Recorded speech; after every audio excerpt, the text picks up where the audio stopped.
Hello, Chairman McKay and members of the board. I'm Tina Williams, President of Fairfax County Federation of Teachers Union, which represents over 4,000 professional educators in our county. Our educators are heroes and are doing everything possible to help our students and families succeed during this time.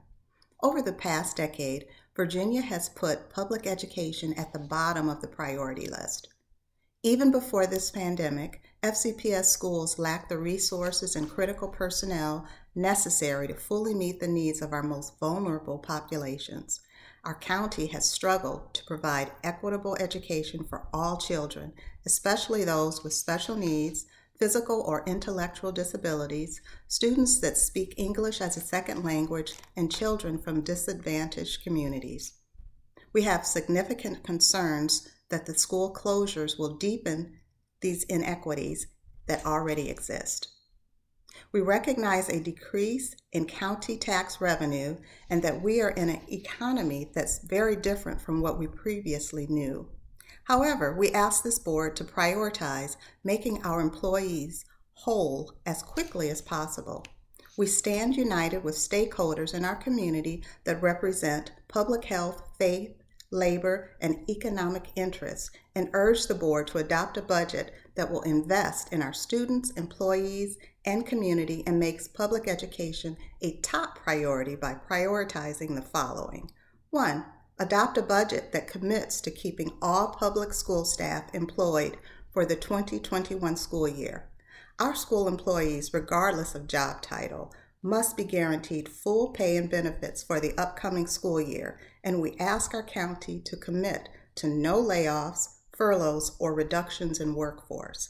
Our schools are already understaffed in many areas, including special education and mental health, and our school system simply cannot withstand any further staff reductions to delivery of quality education.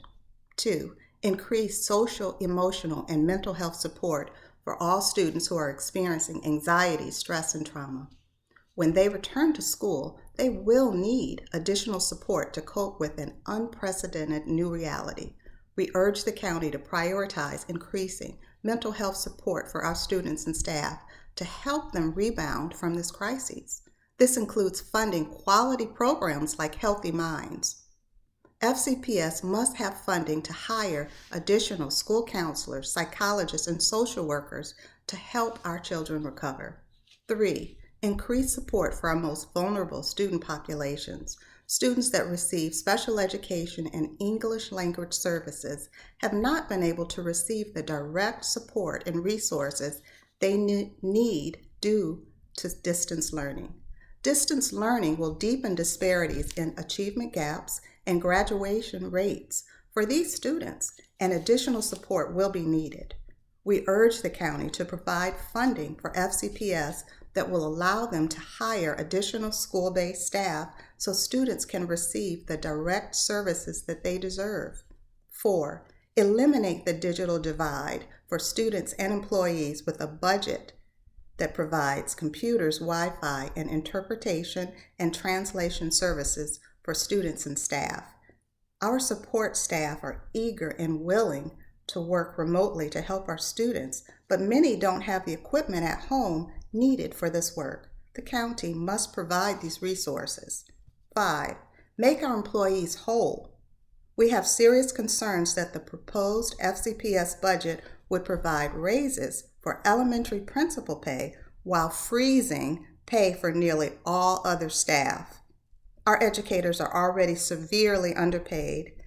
Many work multiple jobs to make ends meet and have lost those jobs due to COVID-19. Our educators are struggling and counting on pay systems the county already has in place to support their families. We urge the board to commit to public quarterly budget reviews and continue to seek federal revenue as it becomes available. We also urge the board to utilize the $22 million it has proposed placing in reserve funds to help fund our schools. This global pandemic will have long-lasting economic and societal impacts on our community, and this crisis is the time to utilize these funds to make our employees and communities whole. We urge you to invest in your workers on the front line, students and communities. Thank you.